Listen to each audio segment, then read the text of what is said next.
Hola a todos y bienvenidos a un nuevo video. El día de hoy estaremos viendo lo que son los plugins dentro del framework de XJS.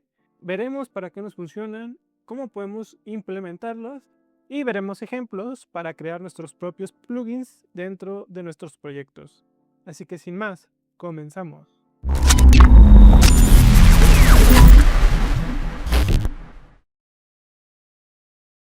Primero que nada, ¿qué son los plugins? Podemos verlos como objetos independientes que se van a adherir a la instancia de nuestro componente. En este caso puede ser un grid completo, una vista, etcétera, etcétera. Su enfoque es el plug and play y nos quiere decir que no van a modificar el código fuente de nuestro componente. Podemos verlo como una analogía. Si tenemos un auto y le ponemos el plugin llamado GPS o el portaequipajes, estos se los podemos conectar y desconectar y en sí no va a cambiar lo que sería la estructura de nuestro carro. Lo mismo pasa con nuestro código. Podemos desconectar y conectar estos plugins y la funcionalidad base de nuestras clases o el objeto en el que estemos usando un plugin no se verá afectada. Ventajas de nuestros plugins, bueno, tenemos un desacoplamiento total.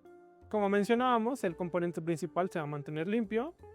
Tienen una alta reutilización, ya que un mismo archivo de un plugin nos puede servir para varios diferentes tipos de componentes, ya sean grids, árboles o formularios.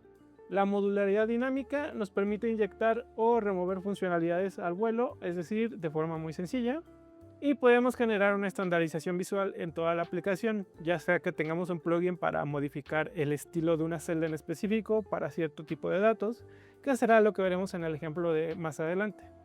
Puntos a considerar de los plugins: podemos llegar a tener riesgo de fugas de memoria si no sabemos o no implementamos bien los eventos con el método destroy. Necesitamos tener un conocimiento del framework para saber qué eventos podemos escuchar, cómo podemos modificar los componentes o las funcionalidades que vamos a implementar. Y la trazabilidad del código se puede volver complicada para los programadores junior o personas que vean por primera vez nuestro proyecto. Si no tenemos bien documentado que estamos usando un plugin, pueden llegar a confundirse y no entender parte de nuestro código. Y una comparativa rápida: tenemos la herencia contra los mixins contra la inyección de plugins. Con la herencia de clases podemos obtener las clases de un padre, pero el acoplamiento es muy alto. Es decir, por ejemplo, si nuestro padre llegamos a agregar alguna funcionalidad y falla en el padre, va a fallar en todos los hijos.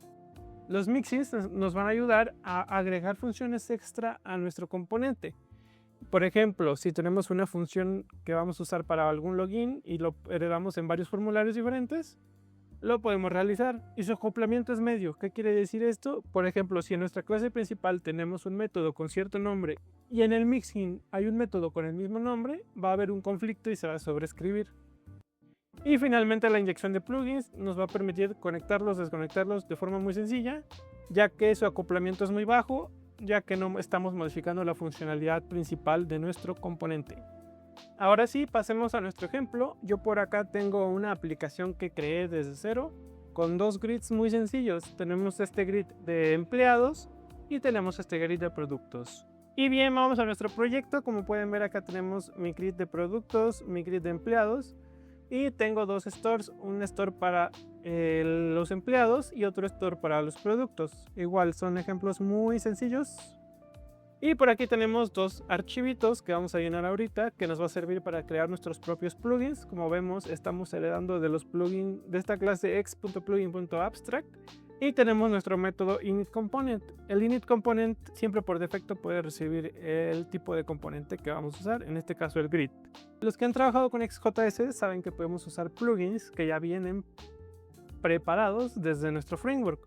En este caso voy a usar un ejemplo. Vamos a agregar el plugin Raw Editing, que nos va a permitir editar una celda en específico.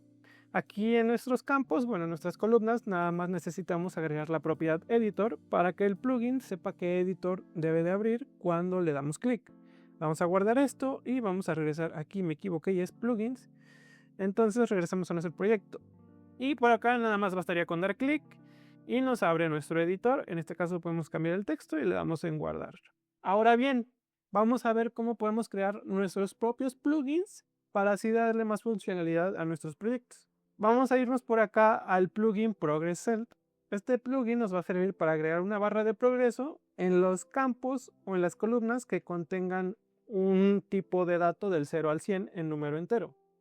Aquí lo que vamos a hacer con nuestra función que acabo de pegar aquí es recorrer todas las columnas del grid y vamos a modificar su renderer. Aquí vamos a leer el value de la columna y dependiendo de su valor le vamos a colocar un color diferente, ya sea del 0 al 100, que en este caso es lo que queremos mostrar. Y por aquí tengo algún HTML que se va a renderizar dentro de la celda. Vamos a guardar esto, regresamos a nuestra clase de por acá de nuestros productos y bueno, vamos a agregar nuestro plugin. Aquí en nuestro array de plugins vamos a agregar el PicType, que es plugin type, ProgressCell, que es el nombre que le acabamos de asignar. Y para que el framework sepa en qué columna debe de irse, le vamos a agregar la propiedad isProgress a la de disponibilidad en porcentaje, que es esta de acá. Guardamos y volvamos a nuestro proyecto. Y por acá tenemos ya nuestro renderer en todas nuestras columnas. Ustedes se preguntarán, ok, esta funcionalidad la puedo poner en el renderer de esta columna, pero imaginemos que tenemos varios grids diferentes y en todos estos grids vamos a tener una columna de estilo de ¿no? De porcentaje. Si lo dejáramos en el renderer tendríamos que estar copiando y pegando código en cada una de las vistas con grid. Y al tener un plugin bastaría solo con importar y agregar la propiedad de la columna. Y así de sencillo podemos crear este plugin para modificar los estilos visuales de un grid. Ahora vamos a pasar a nuestro siguiente ejemplo. El siguiente ejemplo vamos a realizar un plugin que nos permita copiar el contenido de una celda. Para eso vamos a irnos por acá y vamos a copiar toda nuestra función. Aquí en el init component vamos a hacer que this.grid sea igual al grid que recibimos de por acá y vamos a leer el evento cell doble clic y al hacer doble clic en una celda del grid vamos a mandar a llamar nuestro método de aquí del plugin de onCellDoubleClick. Aquí recibimos algunas propiedades y lo que vamos a realizar es vamos a obtener las columnas. Si tiene la propiedad copiable vamos a obtener su valor y aquí vamos a mandarlo al texto navigator para que lo copie al portapapeles.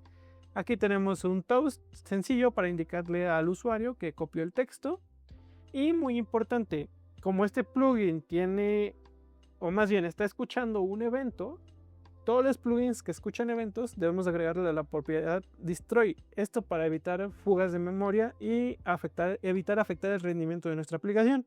Vamos a regresar por acá a nuestro grid de empleados y vamos a agregar nuestro array de plugins. Aquí le especificamos nuestro clipboard cell y como le dijimos en la función del plugin que lea las columnas que tengan la propiedad copiable, pues vamos a agregársela, lo más común sería al email y al nombre del empleado. Lo guardamos y nos vamos a regresar a nuestro proyecto.